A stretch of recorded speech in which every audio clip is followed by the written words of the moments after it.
Continue and break statements in Python.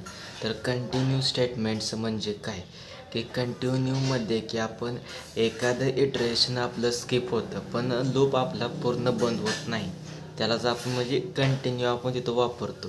म्हणजे काय होतं की जर समजा आता आपण एक फॉर लूप चालवला आहे आणि पर्टिक्युलर कंडिशनला आपण कंटिन्यू दिलं, तर ती कंडिशन आपली स्किप होणार आणि त्याच्या पुढची कंडिशन आपली एक्झिक्यूट होणार. तर त्यालाच आपण कंटिन्यू असं म्हणतो. तर आता एक्झाम्पलमध्ये आपण कसं पाहू शकतो, तर आता इथं आपण एक फॉर लूप घेतला. फॉर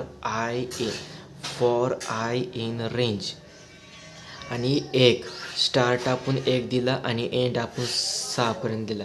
तर आता इथं आपण काय केलं की इफ आय इक्वल टू 3, जर 3 असेल मग आता म्हणजे जेव्हा 3 येईल तर कंटिन्यू, म्हणजे आपलं काय होणार की 3 हा स्किप होणार, म्हणजे 3 आपलं प्रिंट होणार नाही, तर ते स्किप होणार आणि त्याच्या पुढचं आपलं प्रिंट होणार चालू होणार, कारण हा लूप पूर्णपणे बंद होत नाही कंटिन्यू असल्यामुळे.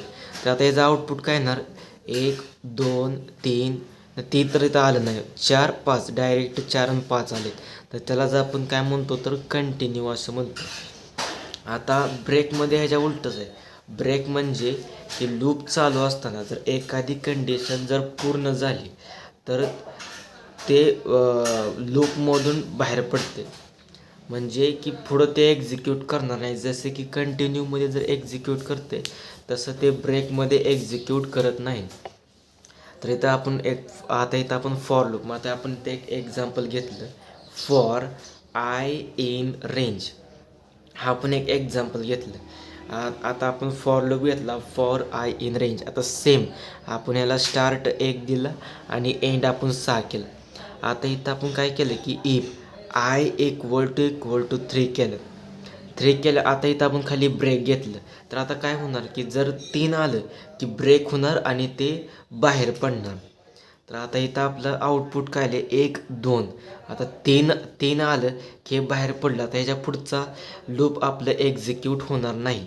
तर ह्यालाच आपण काय म्हणतो, कंटिन्यू आणि ब्रेक्स स्टेटमेंट्स इन पायथन. तर आपण पायथनची सिरीज चालू केली आहेत. आता आपले खूप कन्सेप्ट झालेले आहेत. आपल्या गेल्या व्हिडिओमध्ये आपण for loop, while loop cover केलं आहे, तर ते तुम्ही बघितलं नसेल तर ते बघा. नंतर तुम्ही कंटिन्यू आणि ब्रेक स्टेटमेंट्स पहा, तर तुम्हाला बेटर अंडरस्टँड होईल. तर अशाच आपण नवीन व्हिडिओ आपण रोज अपलोड करत राहणार आहे.